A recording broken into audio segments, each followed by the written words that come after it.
A bustling supermarket in Munich. A well-dressed man stands frozen at the checkout, no wallet, no way to pay. The woman behind him explodes with rage. Then the cashier does something that silences the entire store. What happens next will restore your faith in humanity. Before I tell you what the cashier did, hit that subscribe button right now. If you believe kindness still exists in this world, turn on notifications because what happens in this story will leave you speechless. Henrik Volker stood in the checkout line at Kaufland supermarket on Landsberger Strasse, Munich, wearing clothes that told a lie. Faded jeans.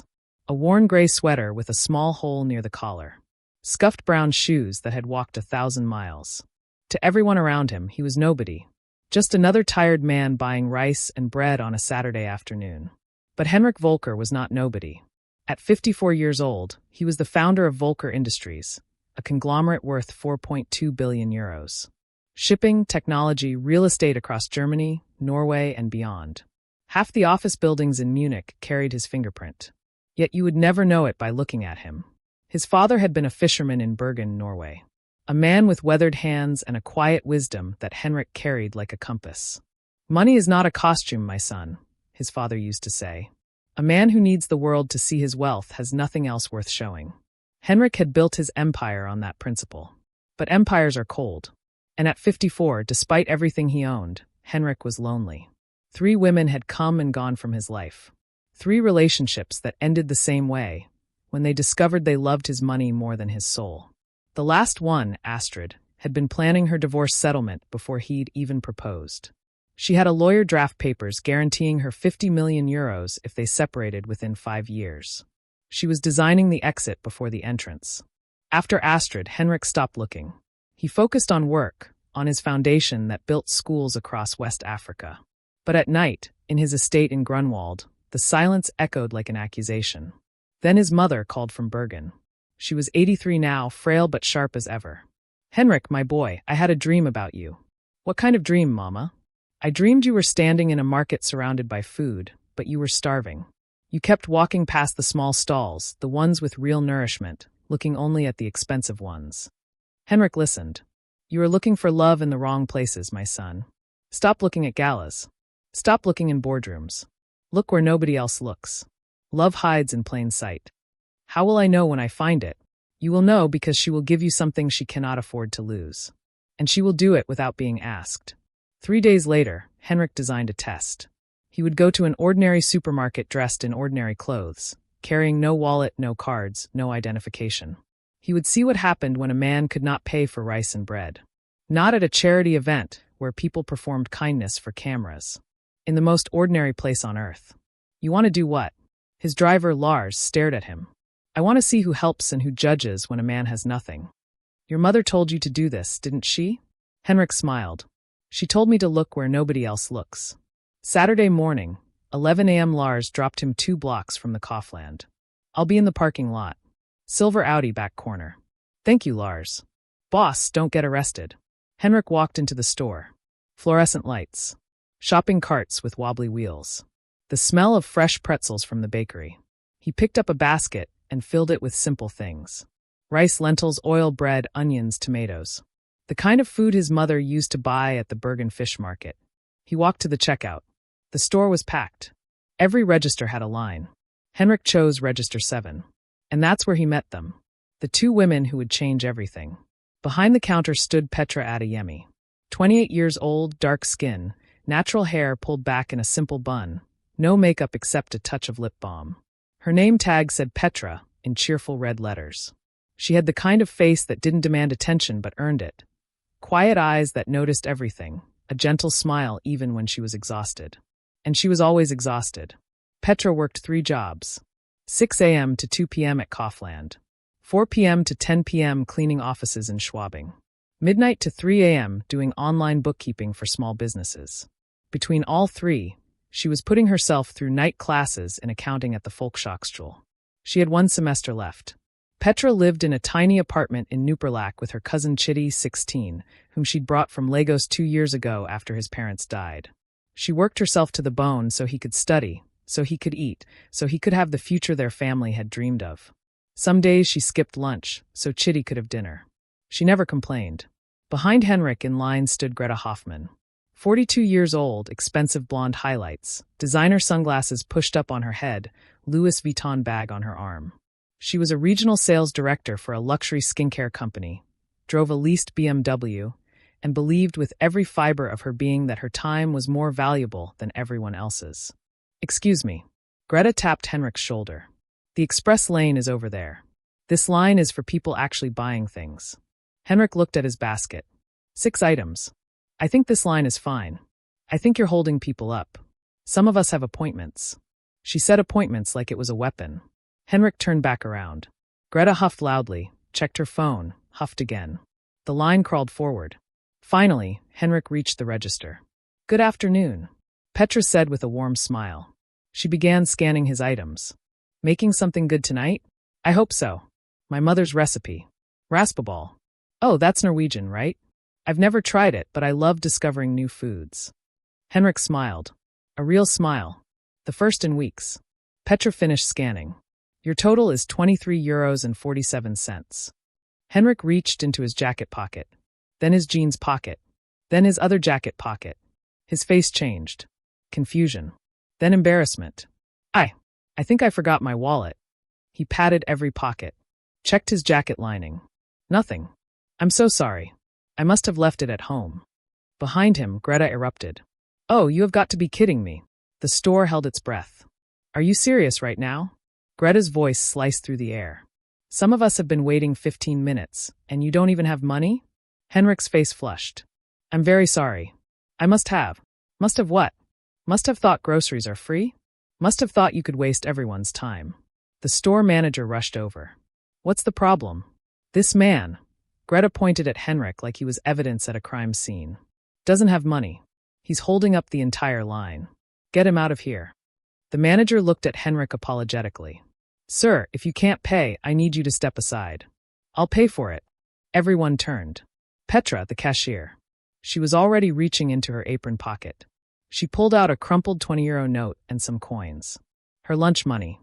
The only cash she had until her paycheck in 4 days. "Petra, you can't," the manager started. "I'm not using the store's money. I'm using mine." She smoothed the 20 on the counter, counted out the coins. €23.47 exactly. She slid the money into the register and began bagging Henrik's groceries. The entire store went silent. Not the normal silence of people minding their business. A different silence. The silence of people witnessing something they didn't expect. Because every single person in that line, including Greta, had watched a man struggle. And not one of them had moved. Except the cashier making minimum wage who couldn't afford to lose that €20. She gave it without hesitation. Without calculation. Without expecting anything in return. Greta broke the silence first. "Well, that was your money to waste, I guess. Some of us aren't stupid enough to throw money at strangers." Petra didn't respond. She finished bagging the groceries and handed them to Henrik. "Here you go, sir. Have a lovely evening." Henrik stared at her. He had been tested 3 times by women who wanted his money. Now he was being tested by a woman who gave hers away. "Why did you do that?" he asked quietly. "Do what?" "Pay for my groceries." "You don't know me." Petra shrugged. "Simple. Honest. Because you needed food. I had money. It's not complicated. But that was your lunch money. I've skipped lunch before. I'll survive." She smiled. "Besides, my grandmother always said, 'The hand that gives is the hand that receives.' I believe that." Henrik's eyes burned. He blinked hard. "Thank you, Petra. You're welcome. Now go make that raspaball. I bet your mother's recipe is wonderful." He picked up his bags and walked toward the exit. Every eye in the store followed him. But at the door, Henrik stopped. He turned around, and he walked back to register 7. The entire store watched as Henrik set his grocery bags down on the counter. He looked at Petra, then at the security camera above the register. Then he reached into the inside lining of his jacket, a hidden pocket nobody knew about, and pulled out a phone. An expensive phone. He pressed one button. "Lars, bring the car to the front entrance. And bring the envelope." 30 seconds later, a silver Mercedes S-Class pulled up outside the supermarket doors. A man in a tailored charcoal suit stepped out, walked inside, and handed Henrik a leather envelope. The store went dead silent. Because the man in the worn sweater and scuffed shoes had just summoned a Mercedes and a driver in a suit. Henrik opened the envelope. Inside was a business card. He placed it on the counter in front of Petra. My name is Henrik Volker. I am the founder and chairman of Volker Industries. He paused. I own this building. I own the shopping center across the street. I own 17 commercial properties in Munich alone. The color drained from Greta's face. The store manager's jaw dropped. Every shopper in line stood frozen. I came here today without my wallet on purpose, Henrik continued, his voice steady but filled with emotion. I wanted to see what would happen when a man couldn't pay for rice and bread. I wanted to see who would help and who would judge. He looked directly at Greta. You judged. Greta's mouth opened. Nothing came out. He looked at the other shoppers in line. You watched. They looked away, ashamed. Then Henrik turned back to Petra, and his voice softened. And you? You gave me everything you had. Petra's hands were trembling. Her eyes were wide, glistening with tears she was trying to hold back. You make minimum wage, Henrik said. You work 3 jobs. You're putting yourself through school. And when a stranger couldn't pay for groceries, you didn't hesitate. You didn't calculate what you'd get in return. You just gave. He stepped closer to the counter. My mother told me I would know real love when someone gives me something they cannot afford to lose. And they do it without being asked. Tears began streaming down Petra's face. You gave me your lunch money, Petra. The only cash you had for 4 days. For a stranger you thought had nothing. The store was so quiet you could hear the hum of the refrigerators in the back. That 20 euro note is worth more to me than every building I own. Because it was given with a pure heart. Petra covered her mouth with her hand, overwhelmed. The elderly man at the back of the line began to clap. Then the mother with 2 children. Then the teenage bag boy at the end of the counter. Then the whole store erupted. A standing ovation in a supermarket on Landsberger Strasse. Greta stood in the middle of it all, shrinking, wishing the floor would open and swallow her whole. The video went viral within hours. Someone in the store had filmed the entire thing on their phone. Billionaire reveals identity after cashier pays for his groceries. 37 million views in 5 days across YouTube, Instagram, TikTok. Every news outlet in Germany wanted the story. Interviews, podcasts, morning shows. But Henrik didn't care about the video.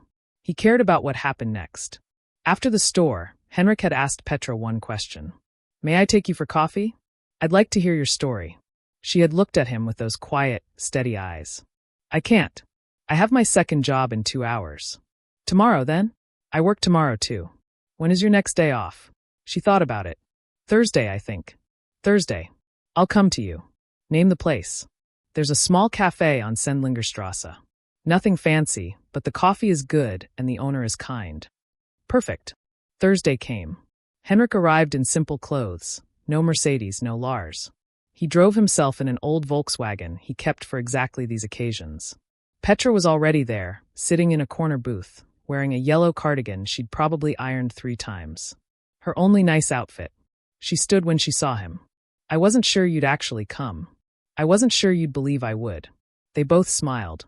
He sat down. She sat down. And they talked for 5 hours. Petra told him about Lagos, about her parents who died in a building collapse when she was 24. About the phone call that shattered her world. About her cousin Chitty, brilliant and kind, who had nowhere else to go. I spent 2 years fighting immigration lawyers to bring him here, she said.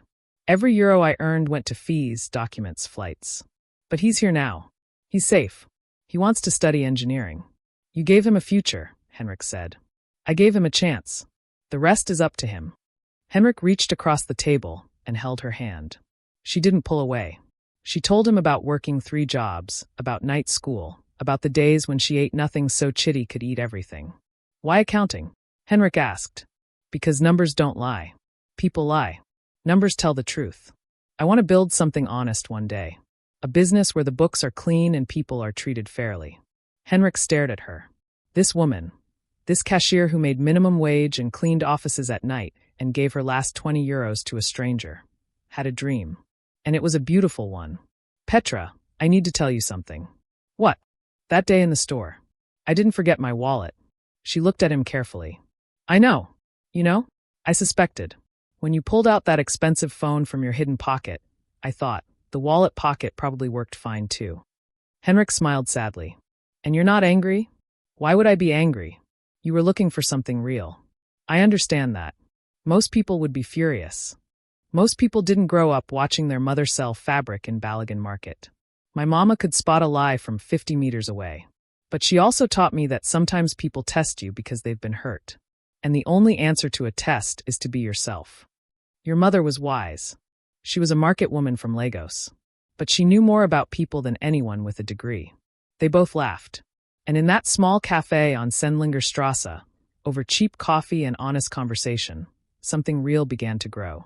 While something beautiful bloomed between Henrik and Petra, something ugly was happening to Greta Hoffman. The viral video had identified her. Rude woman humiliates poor man in supermarket. Doesn't know he's a billionaire. Her face, her voice, her words, all captured in high definition. Some of us have appointments. Some of us aren't stupid enough to throw money at strangers. The internet was merciless. Her name trended on German Twitter for 3 days. Her employer received thousands of complaints. Her Instagram was flooded with furious comments. She tried to fight back. Posted a tearful apology video. I was having a terrible day. That's not who I am. I'm a good person. I volunteer at my church. Nobody believed her. Because the store video showed exactly who she was. Not someone having a bad day. Someone who looked at a man in worn clothes and decided he was less than human. Her employer called her in. Greta, the board has reviewed the situation. Given the public response and the damage to our brand image, we're terminating your contract. Effective immediately. You can't fire me over a supermarket video. We can and we are. Your behavior doesn't align with our values. Values? I've given this company 9 years. And in 40 seconds, you showed the world who you really are. She was escorted out of the building.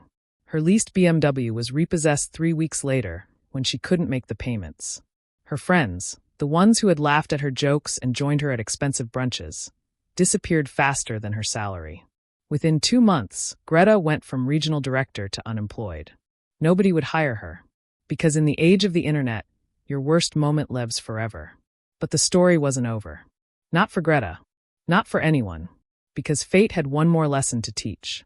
8 months had passed, and everything had changed. Henrik and Petra had taken things slowly. No rushing, no pressure, no grand gestures that felt like transactions. Just 2 people getting to know each other. He visited her cafe every Thursday. Sometimes they talked for hours. Sometimes they just sat together in comfortable silence, reading books, drinking terrible coffee that somehow tasted perfect. He never tried to overwhelm her with money. Never sent expensive gifts. Never tried to change who she was. Because who she was exactly what he wanted. But he did do 3 things. First, he paid for Petra's final semester of accounting school. Not as a gift. As a loan. I'm not a charity case, Henrik. I know. That's why it's a loan. Pay me back when you're a successful accountant. And if I can't pay it back, then cook me raspaball once a month. We'll call it even. She laughed. Then she accepted. Second, he set up a scholarship fund for Chitty. Full ride to any university in Germany he could get into.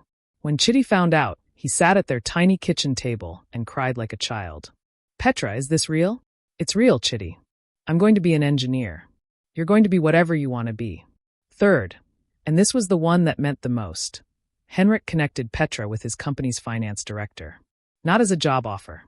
As a mentorship. I don't want to give you a job, Henrik explained. I want to give you knowledge. So when you start your own business, you'll know exactly what you're doing. You really believe I can do this?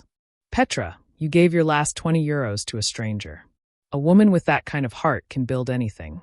Petra graduated from night school 6 months later. Top of her class. Henrik sat in the front row, Lars beside him, Chitty on the other side clapping so hard his hands turned red. After the ceremony, Henrik took Petra to dinner. Not to a Michelin-starred restaurant. To the same cafe on Sendlinger Strasse. Same corner booth. Same terrible coffee. Why here? Petra asked. You could take me anywhere in the world. Because this is where you became real to me. This booth, this coffee, this is where I fell in love with you. Petra's eyes glistened. Henrik. I'm not done. He reached into his pocket and pulled out a small velvet box. I had a ring custom made. It's not a diamond. It's not the most expensive thing in the world. He opened the box. A simple gold band. Thin. Elegant. Understated. Engraved on the inside. Petra looked at the engraving and her breath caught. 23 euros and 47 cents. The exact amount she had paid for his groceries. That number changed my life, Henrik said, his voice thick with emotion. 23 euros and 47 cents, given by a woman who had nothing to a man she thought had nothing. That is the most valuable transaction in the history of my entire company. Tears rolled down Petra's face. Will you marry me, Petra? Not the billionaire. Not Volker Industries. Me, Henrik, the fisherman's son from Bergen who forgot his wallet in a supermarket. She laughed through her tears. You didn't forget your wallet. No, but I found something better. Yes, she whispered. 1,000 times yes. He slipped the ring on her finger. And in that small cafe, with no cameras, no audience, no performance, two people who had spent their whole lives looking for something real finally found it. They were married 4 months later. Not at a 5-star hotel. Not at a gala with 1,000 guests. At the Kaufland supermarket on Landsberger Strasse. They rented the store for a Sunday evening, pushed the shelves aside, set up chairs between the aisles, hung string lights from the ceiling. The guest list was 70 people. Store employees, regular customers, Chitty, Lars, Petra's friends from night school, and the elderly man who had started the applause that day. And there, behind Register 7, where it all began, Henrik and Petra said their vows. I, Henrik Volker, take you, Petra Adeyemi, to be my wife. I don't promise you diamonds or mansions. I promise you rice and lentils and bread. I promise you the things that matter. I promise you truth. I, Petra Adeyemi, take you, Henrik Volker, to be my husband. I promise to love the fisherman's son, not the billionaire. I promise to always have 23 euros and 47 cents in my pocket. Just in case. Everyone laughed. Then everyone cried. Henrik's mother watched via video call from Bergen, tears streaming down her wrinkled face. Mama, why are you crying? Because she is the one from my dream, my boy. The small stall with the real nourishment. You finally stopped walking past it. But this story has one final chapter. One last lesson. 4 months after the wedding, on a quiet Tuesday afternoon, Petra was behind the counter at Kaufland. She had kept her job even after everything. Even after Henrik had said, You don't need to work here anymore. I know, she'd replied. But this register is where I met you. I'm not ready to leave it yet. The store was nearly empty. Just a few shoppers wandering the aisles. Then a woman walked in. She looked different from before. No expensive highlights. Her hair was its natural brown, pulled back simply. No designer bag. No BMW keys in her hand. Just simple jeans, a plain coat, and tired eyes. The look of someone who had been humbled by life. Greta Hoffman.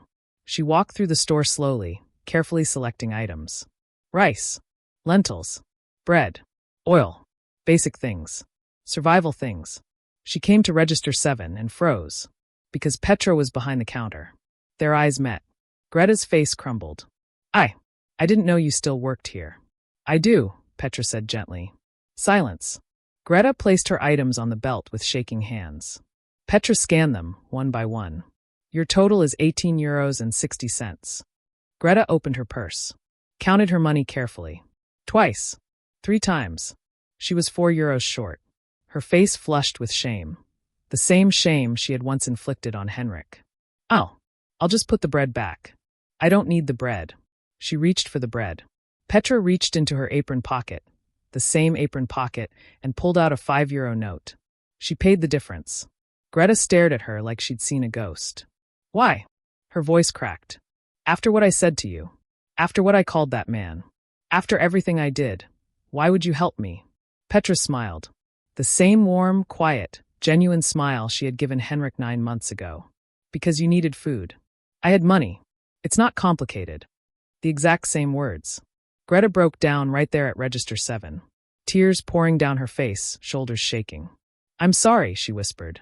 I'm so sorry. I was horrible. I was everything wrong with the world. And you're everything right. Petra reached across the counter and took Greta's hand. We all have bad days, sister. Some of us have bad years.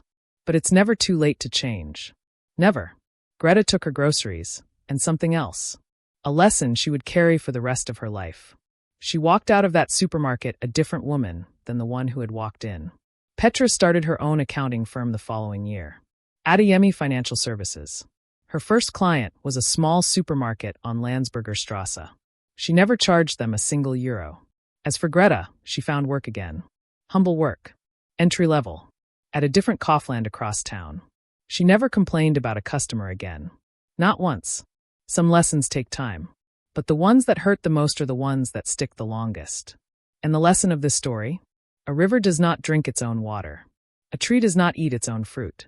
The sun does not shine for itself. And the richest person in any room is never the one with the biggest bank account. It's the one with the biggest heart. Remember that. The next time you see someone who can't pay for their groceries, don't judge. Help, because you never know who's watching.